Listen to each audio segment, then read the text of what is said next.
Hi, this is Tamsen Granger. This is Dan Abuhoff. With Tamsen and Dan Read the Paper on January 27th, 2019. What do we got today, Dan? Oh, we saw a movie and a play, and also there's a lot of sports to talk about, including the Super Bowl. So if you hang until the very end, I will tell you who's going to win the Super Bowl and why.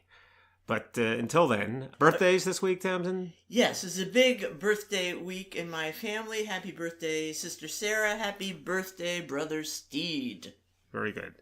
We're moving right along here. Last night we saw Cold War. Yes. Cold War, the film directed by Paweł Pawlikowski, a Polish film, which is nominated for Best Foreign Language Film in the Academy Awards. And Pawlikowski is an interesting guy. He made a film called Ida, which in 2015 won the Academy Award for Best Foreign Language Film. So what do you think of Cold War? I thought it was good. By the way, we should just note that this movie has already won what they call the European Oscars. Mm-hmm. The European Film Awards. Yeah. No, listen, I thought you could convince me it's the best film I've seen this year, which is saying less than it normally means because there haven't been too many great films this year. So it's a black and white film. Yes. It's beautiful. Right. Okay. And it's a bleak story, honestly, right? It is a bleak story, and that's part of the reason for the black and white. Yeah, really? Yeah. I read an interview with the director. Yeah. And with someone who was noting that Ida was also black and white. Yeah. But it was a different kind Another of black bleak and story. White. It was a bleak story. It was kind of a bleak time, but it was a much softer kind of imagery. Mm-hmm. And this is very crisp, very clear, deals a lot in high contrast. And he felt it was a, sharply contrasting as well as bleak time in European history. Right. It takes place post-World War II. 1949, it begins in Poland, and it drags on. Well, their lives are very up and down, mostly down, over 6 or 7 years following that in Poland, in Paris, in various European venues. And it's very soulful. It's very affecting. It's not uplifting or upbeat, but it's moving. Yes. We should say it's romantic. Yeah, it is. It's about a love between two people, mm-hmm. and the ups and downs of it, and in relationship to what's happening politically in their country and around them, and how that affects their lives. And but it's about their personal. It's an obsessive, difficult love affair cast against that background, based on, he says, his parents, which is crazy. Relationship. How you can say this is based on my parents, I don't know. But I can't give away too much of the story. Not on particular details. Well, all right. But the general structure of it. And he said he condensed the story. In the movie, it takes place over 15 years. And he didn't want to go through the whole thing of having actors age or having two different actors or whatever. But in his parents' life, it was over 40 years. Yeah. They were divorced. They were remarried. They married other people. They, were in and out of various countries. Well, it's very thick because also, again, without giving anything of the story away, the director, Pawlikowski, is a guy who was born in Poland but was really reared in the UK because he was taken out of Poland. And he ends up living today in Poland again. That's a little bit of a hint. So, listen, I think it's definitely worth seeing. And another fascinating thing to me about this, he's nominated for Best Director at the Academy Awards. I'm not saying Best Director Foreign Film.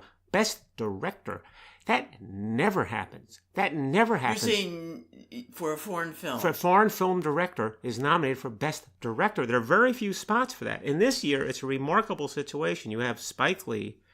You have, for BlacKkKlansman, you have Adam McKay for Vice, and then you have 3 foreign directors. You've got Yorgos Lanthimos for The Favorite, and that's English speaking, but it's an English movie. You have Alfonso Cuarón for Roma, that everybody's talking about, which did get nominated for Best Picture as well as Best Foreign Language Picture. And then you have this movie, Cold War, nominated for Best Foreign Language Picture, and Pawlikowski nominated for Best Director. Well, that's interesting because we also read an article that the top new theater directors are all foreign-born, non-American. Right. So very interesting that the world is getting smaller. Smaller, or the U.S. is being pushed out of it. It's one of those two things. Another remarkable thing about this movie? Yeah. The music. Yeah, well, we should say that the music. He's a musician, and the female the main character, played by Thomas Cott, if we had given that name. Right, and his love interest is Joanna Kulig. Right, and they're both excellent, and she plays a singer. So there's a lot of excellent music in it. And but the music is, it's based on Central European folk tunes largely, and they kind of wind their way through the story, through the plot, in a very interesting way. And at one point, the main character is in Paris and he's playing in jazz clubs. Yeah. And so we actually have jazz versions of some of these Polish folk tunes. It all works. The thing is, I'll just say one final thing about this. A movie like this is a serious movie, but we recommend it for sure. It takes you out of your life. It takes you out of whatever your normal day-to-day concerns are. It just lifts you. It brings you to a different place. It's a hard place. It's a difficult place. It's really serious problems, but you benefit from that, I think. And it's that kind of transcendent experience in the movie theater, and that's hard to come by. Again, I think it is more accessible than some foreign films. You remember the old commercial, "Why are foreign films so foreign?" No, I don't remember. But it is, I think, more accessible. And even the director was surprised by that. To get it. Well, for Europeans, it's very much tracing a historical sort of part of their lives. Yeah. All these political changes and in and out of countries and et cetera. Countries morphing into different shapes and politics. But the other good thing about this movie, it's short. Well, something? I was just going to say it's an hour and a half, but it feels like 20 minutes. So there you go. All right. So we recommend Cold War. And we saw a play. We saw Dance of Death. Now, Dance of Death is not the most welcoming, happy title in the world, but it's the title of a play written in 1900 by August Strindberg. Okay, so there you got me. A, Dance of Death. B, Strindberg. I'm out, baby. Okay, so out because you know Strindberg? How did you get me to go to that? Well, first of all, let's be clear who Strindberg is. There were three leading dramatists around 1900. There were August Strindberg, Henrik Ibsen, and Anton Chekhov. You've heard of Ibsen, you've heard of Chekhov. Strindberg was the equal of those two, certainly reputation at that time. So it's pretty serious business. It is a production by Classic Stage Company. We have an affiliation with Classic Stage. And Classic Stage's mission is to put on serious works.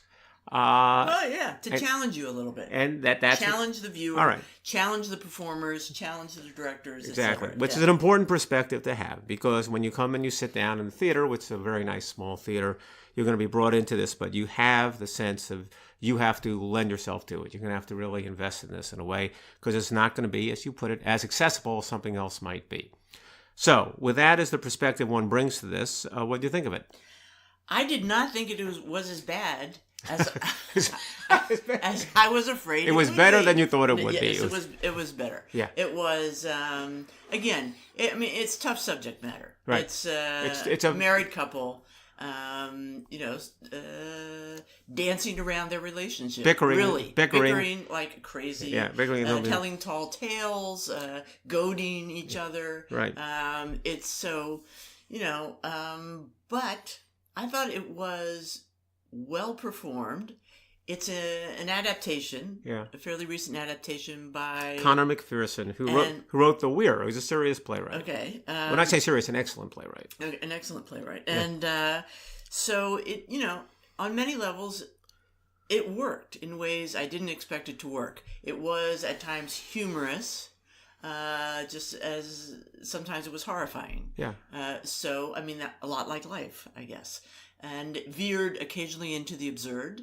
But I think, again, sometimes artists are trying to capture the reality of life by presenting the absurd. Yeah. Well, look, I agree with all that.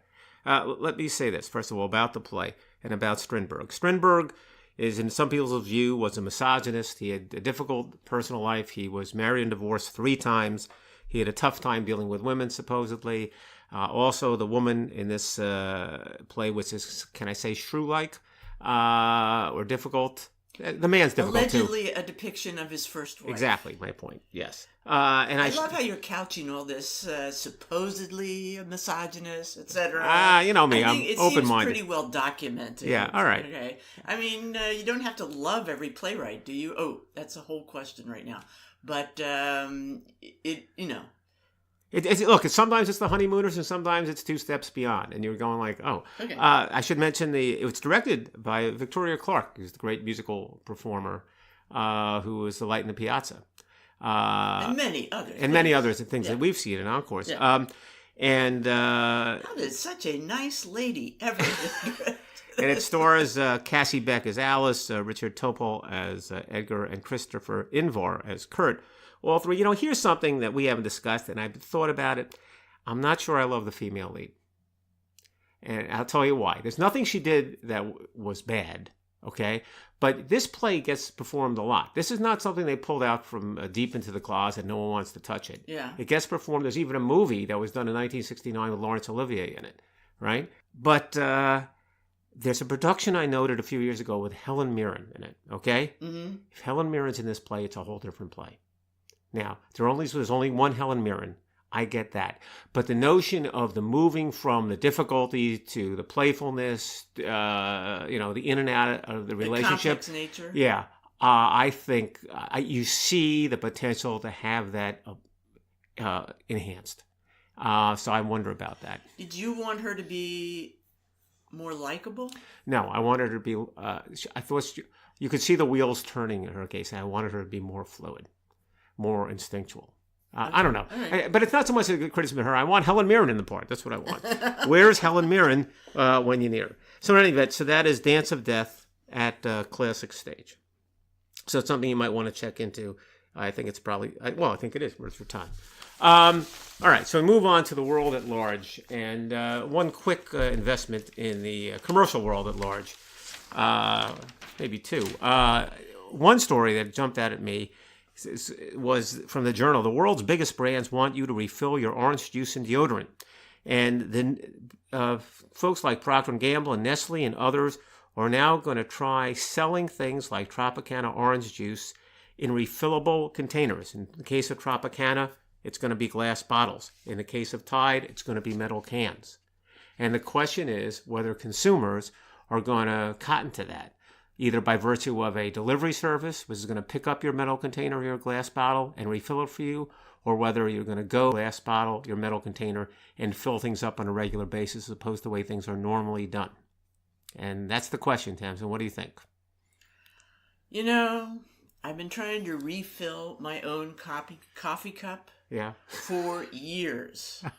Okay? Yeah. And, for a while, various places have Whole Foods, etc., had this thing where you could just pay for the coffee, not for the cup. And it wasn't even about money for me. It was about the environment.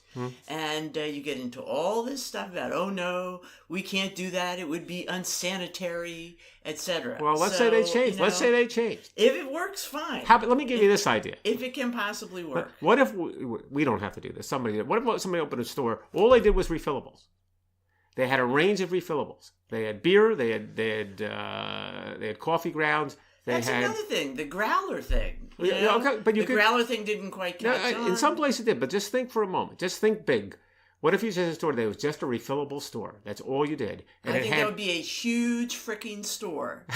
Right? How about Am I right? There's a difference between having some cans on a shelf in the brand that you like and having the But we were in Italy. They had refillable olive oil.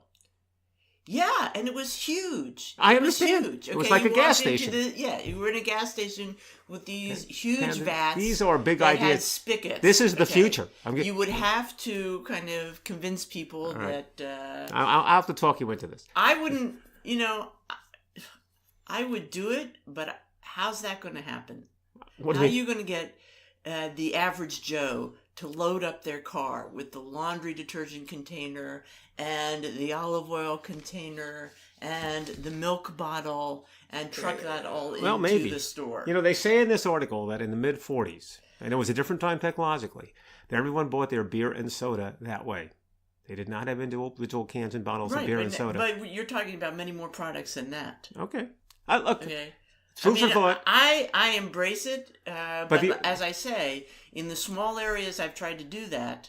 The other way to do it is these things have not worked. There's a milkman model too, where people come by your house. They talk about this and take back the bottles. Take back the caners and refill it. Right. You could do that. Okay. Well, all right. We'll see. You've got dirty laundry on your mind. Go ahead. No, I don't. I have coffee on my mind. Well, okay. You have this. Very disappointing that you cannot just walk into various stores and just fill your drink. But I meant the dirty laundry article here.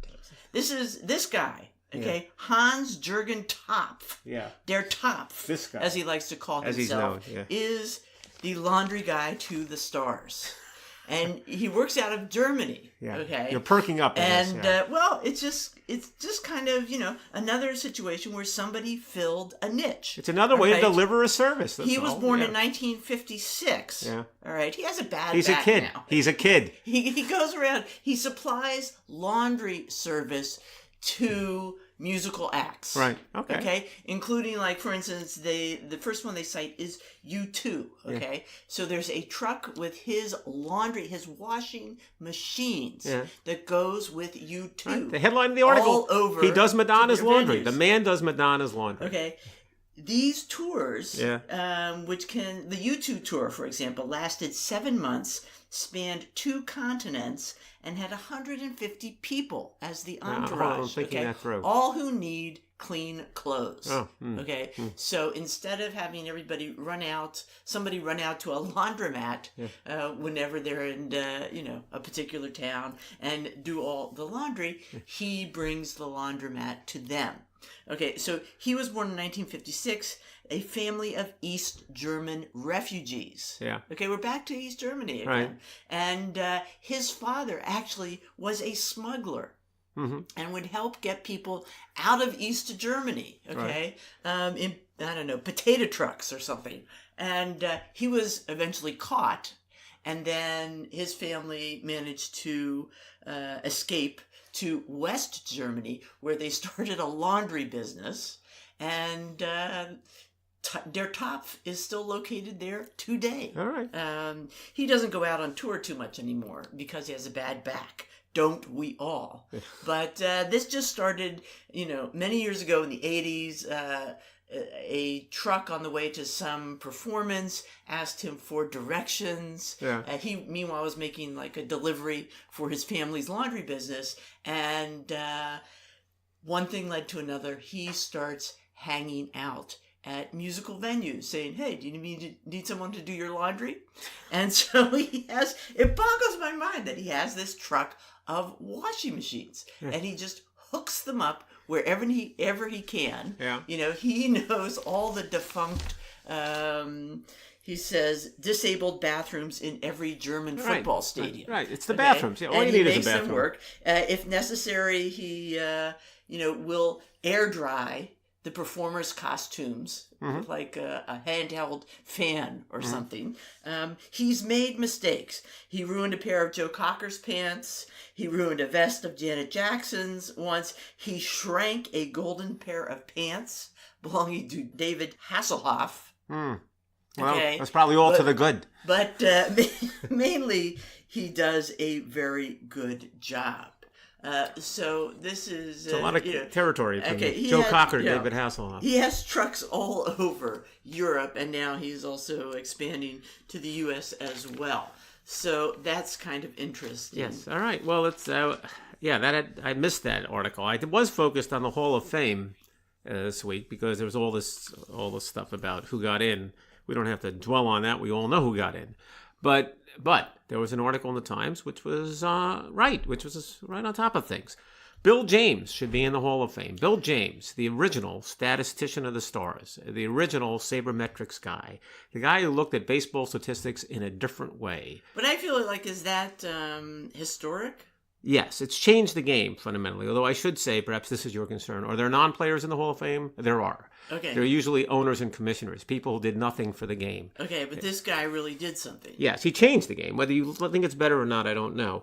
But he changed the game. So you have all this positioning, all the shifting, all the changes in lineups, such. He proved a lot of things that weren't obvious. He proved that basically bunting, sacrifice bunting, which you might be familiar with, is counterproductive.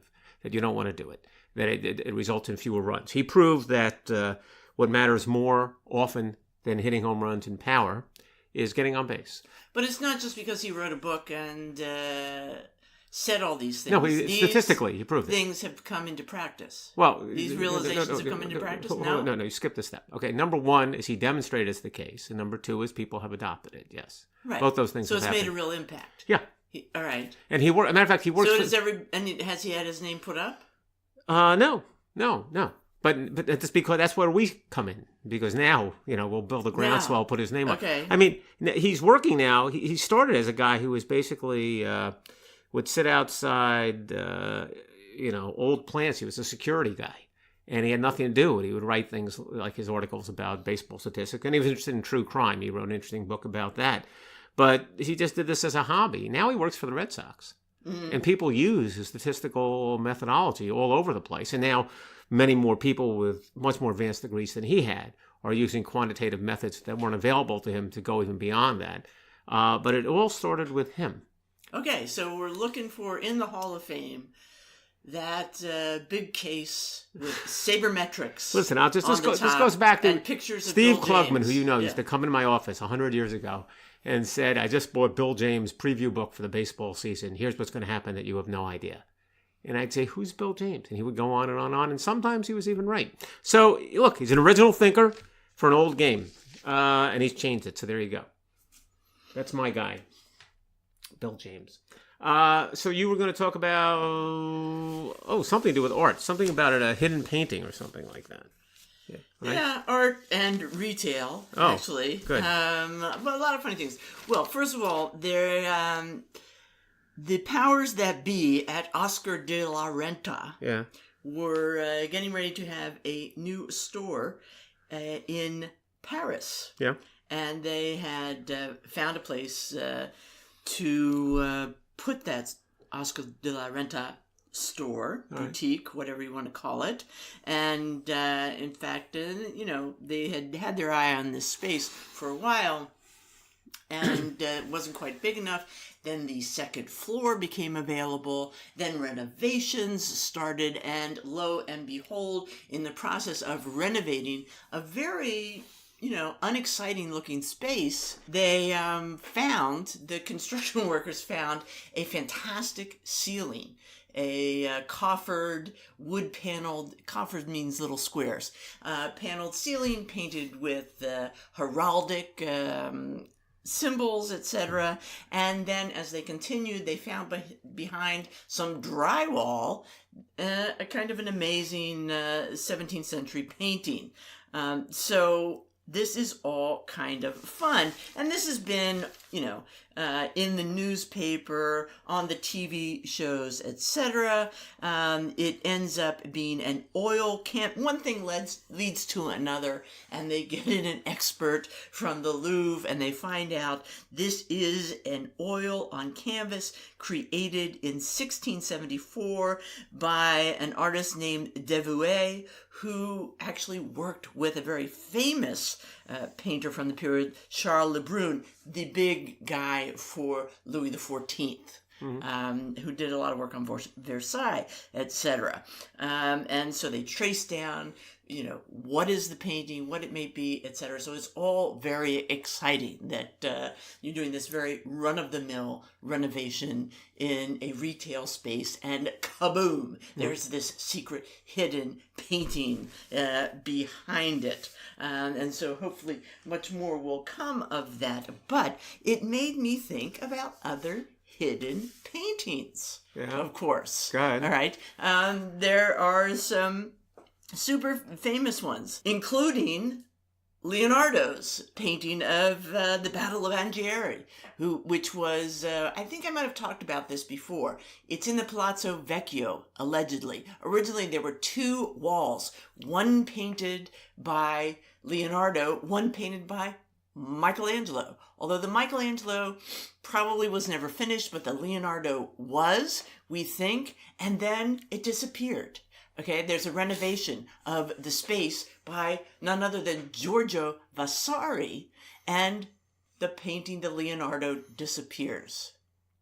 Yeah. So there is a professor in Italy who feels certain that the Leonardo is behind the new painting by Vasari. Yes, and then all we have to do is destroy the Vasari to get to the Leonardo. Are they going to do that? So he drilled a couple of little holes, and they've analyzed the pigment on the back, and they feel confident, but nobody in Italy, it's very controversial in Italy, and all those explorations have come to a blinding halt. So for right now, we don't know if there's an enormous Leonardo hidden behind this wall. So we're all waiting to find out.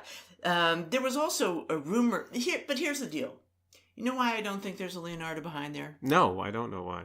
Because Vasari, famously wrote the biographies of the artists in the period. Okay, so but he did other renovations and other paintings around town, including the famous Masaccio Trinity. Okay, in Santa Maria della Grazia Santa Maria Novella. Over by the train station. You've been there. Anyway, very famous painting. Vasari was called upon to do renovations of that chapel. Yeah. I know you're dozing off. No, God. Vasari, when he does it, is very careful to preserve the Masaccio behind it. And it is easily accessed later on when people realize that it'd be much better to be able to see the Masaccio than the Vasari. I think if he is doing in a similar situation with a Leonardo, he would have. I like to think he would have done something similar. He would not have hidden it. Okay, I get your point. So so I'm doubtful it still is accessible or exists. I think we'd know if that was the case. Anyway, moving right along, there's also a hidden work of art in Southampton, Long Island, okay, at the Parish Museum. All right. The Parish Museum was founded by a fellow named Samuel Longstreth Parish years ago, and was kind of... was where he displayed his collection. It grew and grew and grew, and since left. Okay, now it's the Southampton Art Center or something. It was deeded to the town.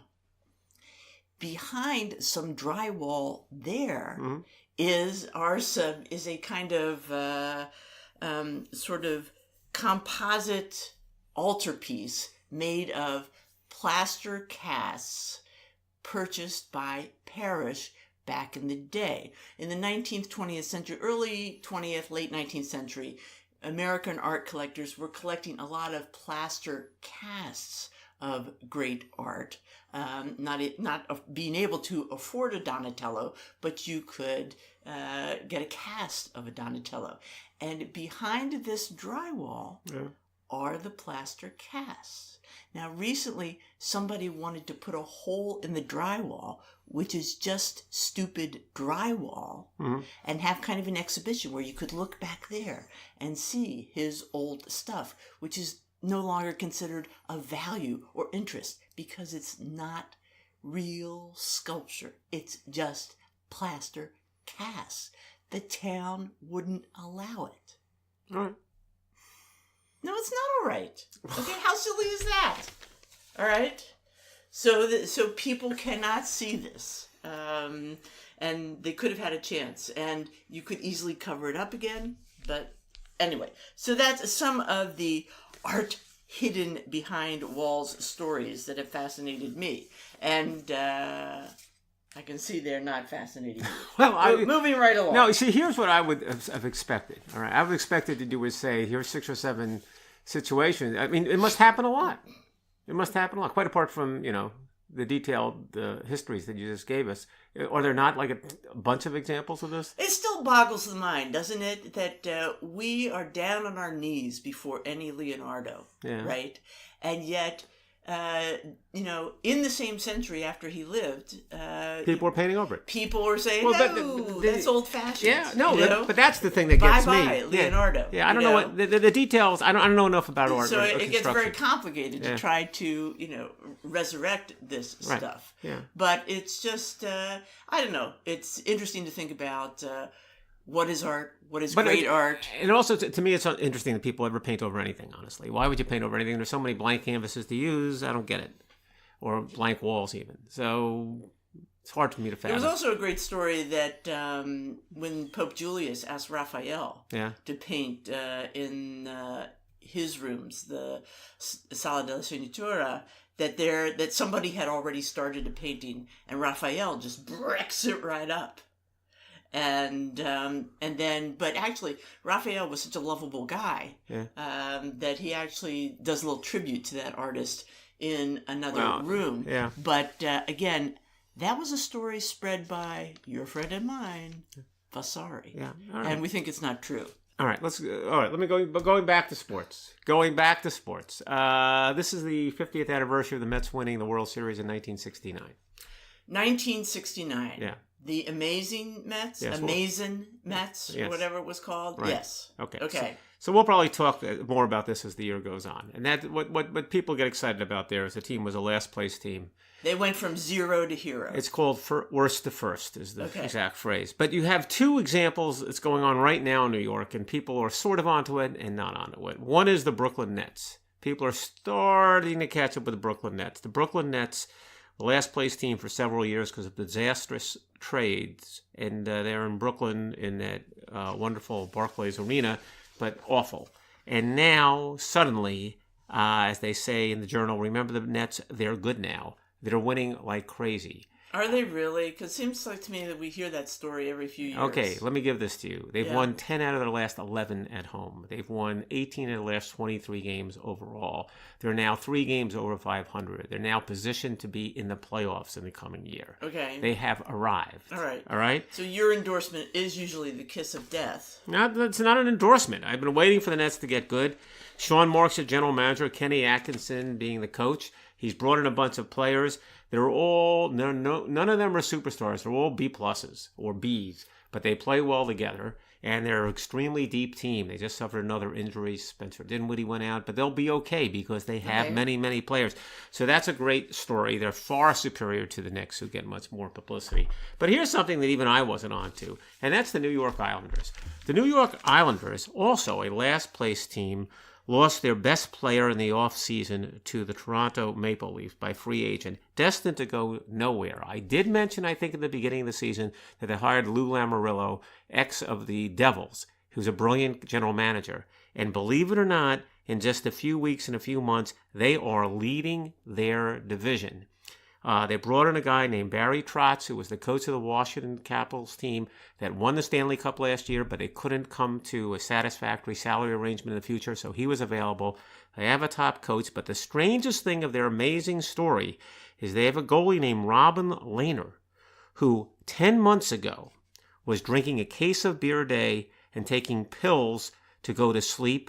He was thinking about suicide. He had a panic attack in a game. He was out of the league. He was in the substance abuse program 10 months ago. Now he's playing for the Islanders. He's 11-1 in his last 12 games, and he is leading the team in first place. So how much beer is he drinking now? None, he says. Okay. None. And it turns out he has a host of psychological problems that I can't even go into here. It's one thing after another. And so it's even more complicated than substance abuse. He has all these difficulties, but they have them under control. He's with the team that he says is extremely supportive. They all live together in the East Meadow area of Long Island. and it's an environment that allows him to thrive. So nobody follows the Islanders. They don't have a home. They're looking for a home. I think you know that. Yeah. The Nassau Coliseum has to be replaced. They're out of Brooklyn. They don't know where they're going. But they're a first-place team. So you have these two New York stories. Maybe they'll be just like the Mets. Who knows? I think the Nets need a couple more years. Probably so do the Islanders. But they're on the way up. All right, Hacha. Yeah. Glad to hear hockey team, coming around. There it is. Yeah. All right. That's a team I grew up with, the Islanders. Right.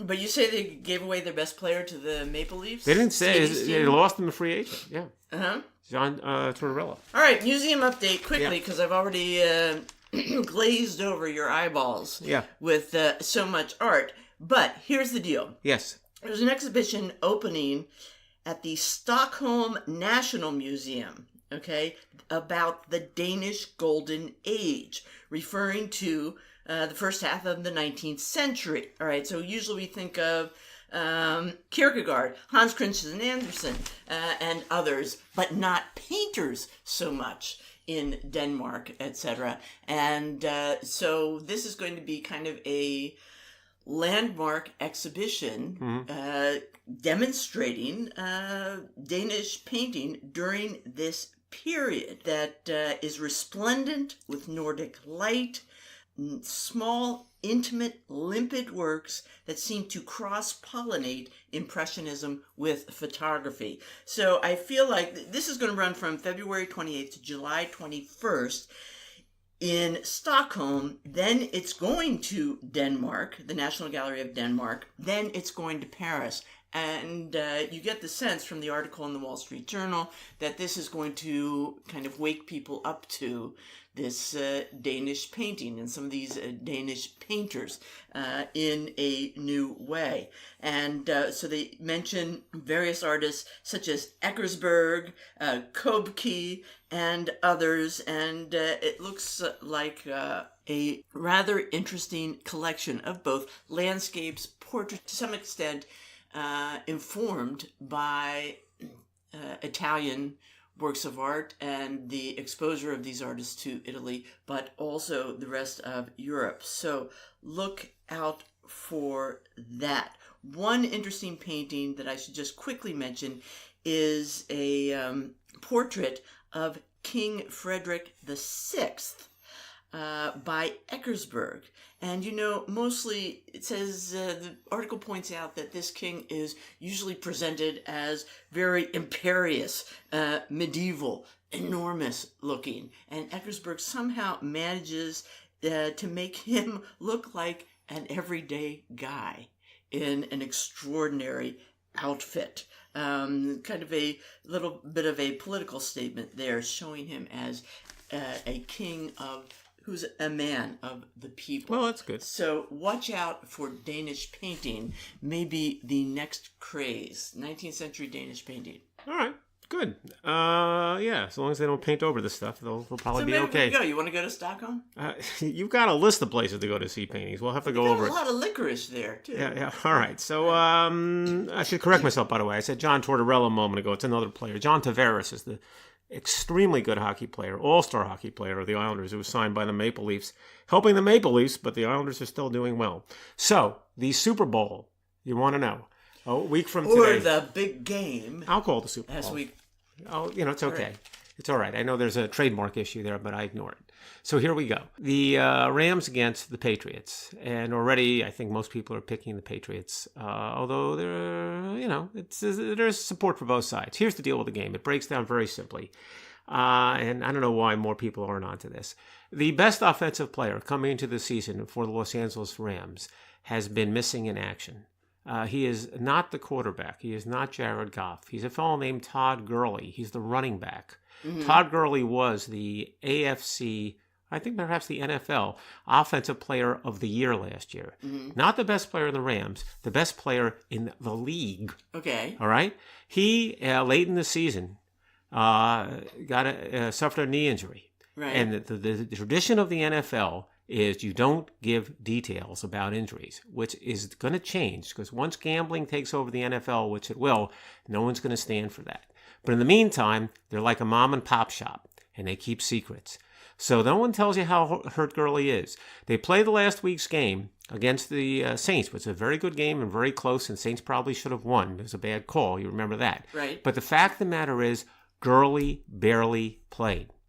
All right. They played a different running back who's a nice enough fella, C.J. Anderson, and is somewhat effective, but he's been released by 3 teams. That's a different kind of player. All right. So you think Gurley doesn't play? I didn't. Hold on. Let me finish. All right. Okay. So Gurley, they keep saying, why didn't Gurley play? He played a few series. Why didn't Gurley play? And they're saying even now, he's not hurt. He's not hurt. We just went with a hot hand. Gurley says, I have no trouble. Whatever. Nonsense. He's hurt. He's been hurt. And they won't talk about it. He's 2 weeks off now. All I'm saying is, if they line up in this game and he's playing, they win. They've been winning without him. And he is their key offensive player. If he plays, they win. Now you lost me. Why? Because you make it sound like you think he is hurt and he's not going to play. No. I think he's hurt, but he could be healed in 2 weeks. With a knee injury? Yeah. Seriously? Well, Well, he'll be better in 2 weeks. I don't know. Look, I have no insight into how hurt he is. Okay. A person in your own family. Okay. Nico just had a knee injury. Yeah, these guys get shot up with drugs that weren't available to Nico. All right. My point is, it's all that. I don't know what's going to come out about this. They keep insisting he's not hurt. If he is not hurt and he plays the game, the Rams will win the game. And you really think, and the Rams' defense is up to the wily old codger? Yes. The Rams are a better team than the Eagles were last year, and the Eagles beat the Patriots. The Patriots can be beaten. And tell you what, the Patriots would have lost to the Chiefs. They have the same issue the Rams have. They had a great running back. His name was Kareem Hunt. He was videoed in Week 10 beating up a woman outside an elevator, and they cut him just like that, and his name has not been mentioned in an NFL broadcast since. I'm not saying that shouldn't have happened, but if Kareem Hunt was playing for the Chiefs, they would have beaten the Patriots. Okay. If Todd Gurley's playing for the Rams, they will beat the Patriots. And if not, it's a toss-up, slight edge to the Patriots. All right. Well, Daniel, I'm glad to hear that. Of course, your record speaks for itself. Yes, it is. Yes, it does. And then we'll leave it at that. You know more about this than I do. That's for sure. All right. So we'll look forward to that next week. Meanwhile, this is Tamsen Granger. And Dan Abuhoff. With Tamsen and Dan reading the paper. Thanks a lot.